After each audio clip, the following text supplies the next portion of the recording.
अस्सलामुअलैकुम, मैं हूं इमरान आज़म और आप देख रहे हैं मेरा यूट्यूब चैनल इमरान आज़म व्यूज़। नाज़रीन, आपको इल्म है कि 3 रोज़ से तहरीक लब्बैक का धरना जो है वो मरीदके के मकाम पर जारी था और एहतजाज की कॉल दे रखी थी इस्लामाबाद मार्च की। और ये मार्च था बेसिकली गज़ा के लिए, फ़लस्तीन के लिए और फ़लस्तीन के अंदर जो इसराइल की जानिब से जो जुल्म हो रहा है उसके ख़िलाफ़, और फिर जो एक माहिदा हुआ उसके ख़िलाफ़ कि कहीं शायद पाकिस्तानी रियासत जो है इसराइल को तस्लीम करने तो नहीं जा रही। तो इस हवाले से तहरीक लब्बैक ने इस्लामाबाद मार्च की कॉल दे रखी थी, जिस वजह से जुड़वां शहरों को भी मुकम्मल तौर पर बंद किया गया था, जबकि जो मार्च के शुरका थे तहरीक लब्बैक के कारकुनान, उन्हें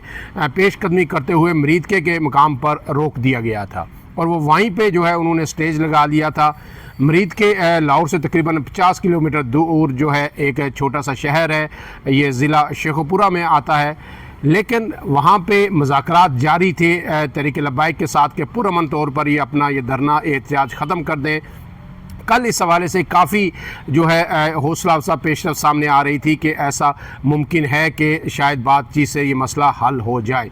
लेकिन इसमें यह खबर भी आई कि मौलाना फजल रहमान इसमें बड़ा अहम किरदार अदा कर रहे हैं। वो दोनों तरफ से इंगेजमेंट की कोशिश कर रहे हैं, लेकिन फिर रात गए और अल सुबह यानी सुबह के करीब जो है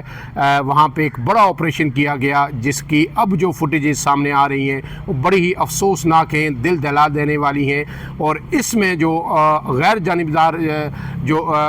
तज़ियाकार हैं या जो ख़बरें आ रही हैं ज़राए से, क्योंकि मीडिया इस चीज़ को अभी भी ऑफिशियली रिपोर्ट नहीं कर रहा, उसमें बड़ी तादाद में तहरीक लब्बैक के कारकुनों की शहादत की इतलात है। इसमें एक SHO जो है मरीदके के, उनकी शहादत की इतला अब तक कन्फर्म हो चुकी है, जबकि इसमें यह भी कहा जा रहा है कि जो साद रिजवी जो तहरीक लब्बैक के सरबराह थे और उनके भाई जो अनस रिजवी हैं वो दोनों भी शदीद ज़ख्मी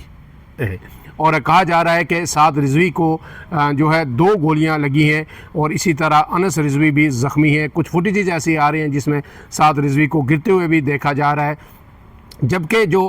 सोशल मीडिया की जो ख़बरें हैं उसमें जो तहरीक लब्बैक के ज़राए हैं वो ये दावा कर रहे हैं कि 100 से ज़्यादा जो है हलाकतें या शहादतें जो है अब तक हो चुकी हैं, जबकि जो है किसी मुस्तनद ज़राए से अभी तक इसकी तस्दीक नहीं हो सकी। जो फुटेजेस आ रही हैं वहाँ भी काफ़ी बड़ी तादाद में लोग जो है ज़ख्मी हैं और वो सड़क पे गिरे हुए जो है नज़र आ रहे हैं। अब इसमें जो है ये जो मनाजिर हैं इनको देख के ऐसे लगता है कि जो शहादतों की तादाद है वो काफ़ी ज़्यादा हो सकती है। अब तक की जो इतलात हैं उसके मुताबिक जो वहाँ पे कारकुनान हैं तहरीक लब्बैक के वो डिस्पर्स हो चुके हैं और जो मरकज़ी कंटेनर है उसको भी जला दिया गया है। कई गाड़ियों भी जली हुई वहाँ पे सड़क पे नज़र आ रही हैं और कारकुनान मुंतशिर हैं। साद रिजवी के बारे में ये कहा जा रहा है कि वो शदीद ज़ख्मी हैं, अस्पताल में ज़ेर इलाज हैं। कुछ इतलात हैं कि नहीं, वो ज़ख्मी नहीं हैं और उन्हें और उनके भाई में दिगर जो कारकुनान हैं या जो तहरीक लब्बैक के सरकर्दा रहनुमा थे उन्हें हिरासत में लिया गया है। लेकिन ये इंतहाई अफसोसनाक वाक़या है। आपको पता है मुज़ाहिरीन एहतजाज करते हैं, वो अनजस्टिफाइड एहतजाज भी होता है, लोगों को भी बहुत बड़ी परेशानी का सामना है। रियासत के अंदर जो निज़ाम है वो भी दरम बरम हो चुका था, जो है लॉ एंड ऑर्डर की सिचुएशन बहुत ही ख़राब थी। और ऐसे में जब एक तरफ अफ़गानिस्तान के ख़िलाफ़ बॉर्डर पे जो है सूरत हाल इंतहाई कशीदा है, शहादतें हो रही हैं, पाकिस्तान एक तरह से अफ़गानिस्तान के साथ एक जंग के अंदर मौजूद है, लेकिन उसके बावजूद जो है रियासत को हर हद तक रिस्ट्रेन का मुजाहरा करना होता है। रियासत को हर हद तक कोशिश करनी होती है कि बातचीत से और पुरअमन अंदाज में कोई भी एहतजाज जो है वो ख़त्म हो। लेकिन रियासत के सब्र का पैमाना भी लबरेज़ हुआ और रात की जो ऑपरेशन किया गया, कहा जा रहा है कि इसमें FC भी थी, इसमें रेंजर्स भी थी और इसमें ज़्यादा किरदार जो बुनियादी किरदार था वो पंजाब पुलिस का था। और इसमें जो है बड़ी तादाद में हलाकतें शहादतें हुई हैं। ये पहला मौका नहीं है पंजाब के अंदर। आपको पता है कि 17 जून 2014 को भी इसी तरह सानिया मॉडल टाउन हुआ था, जिसमें जो है ख़वातीन समेत जो है 14 लोग जो है शहीद हुए थे जब पाकिस्तान अवामी तहरीक ने के साथ तसादम हुआ था और वहाँ पे भी बड़ी तादाद में शहादतें हुई थी। और वो जो वाक़या है वो आज तक ये पंजाब पुलिस, पंजाब हुकूमत और नून लीग की हुकूमत माथे पे एक कलंक के तौर पर मौजूद है। अब फिर एक दफ़ा पंजाब के अंदर नून लीग की हुकूमत है और इतना बड़ा ये ऑपरेशन किया गया है और अब ये एक साने में बदल चुका है। अगर ये जो तादाद जो है इन हलाकतों की, जिस तरह सोशल मीडिया पर रिपोर्ट हो रहा है या तहरीक लब्बैक के ज़राए बता रहे हैं कि इस कदर बड़ी है, और अल्लाह न करे अगर इसमें साद रिजवी तहरीक लब्बैक के जो सरबराह हैं वो या उनके भाई शहीद हो जाते हैं, तो फिर ये मुल्क के अंदर जो है एक बहुत बड़ी अनारकी फैल सकती है। तहरीक लब्बैक के कारकुनान हर जगह मौजूद हैं और वो हर जगह प्रोटेस्ट करेंगे, तो फिर ज़ाहिर है इस मुल्क के अंदर एक बहुत बड़ा जो है एक सानिया कोई भी रोनमा हो सकता है। अब इसके साथ साथ ये जो मजहबी जमातें हैं या सियासी जमातें हैं, उनके लिए भी एक सोचने का मकाम है कि किस हद तक वो प्रोटेस्ट कर सकती हैं, और अगर कहीं से उन्हें इस्तेमाल किया जा रहा है तो फिर एक वक्त होता है जब तक उन्हें इस्तेमाल किया जाता है, और फिर उसके बाद फिर जब चीज़ें हद से बाहर निकलना शुरू हो जाती हैं तो फिर रियासत जो है अपने रेट इस्टेब्लिश करने के लिए हर हद तक जाती है। बिलाशुबा जो है रियासत मुकम्मल नहीं हो सकती, अनारकी की एक हद तक ही